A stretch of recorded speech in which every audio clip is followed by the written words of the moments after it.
School का principal एक गोश्त वाली बड़ी शानदार शॉप में दाखिल हुआ और वहां काउंटर पर बैठे लड़के से कहा, बेटा 3 किलो गोश्त देना। वहां लड़के ने कहा, जी जनाब, आप बैठें, और एक कप चाय भी पेश कर दी और अपने मुलाजमीन से कहा कि 3 किलो अच्छा गोश्त बनाएं। गोश्त बैग में डालने के बाद मुलाजमीन ने खुद जाकर उसकी छोटी सी गाड़ी में रख दिया। प्रिंसिपल ने जब पैसे देना चाहे तो उस लड़के ने मना कर दिया। तो प्रिंसिपल ने पूछा, बेटा तुमने इतनी मेरी खिदमत की और गोश्त के पैसे भी नहीं लिए, क्या तुम मुझे जानते हो? तो उस लड़के ने कहा, आप मेरे उस्ताद हैं।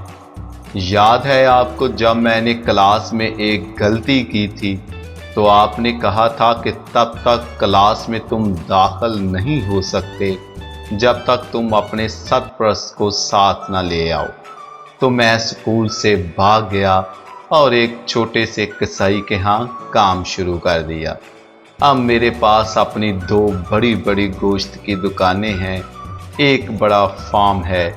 तब प्रिंसिपल ने एक सर्द आह भरी और कहा, जी बेटा, मुझे याद आ गया, काश मैं भी तुम्हारे साथ उस दिन भाग जाता।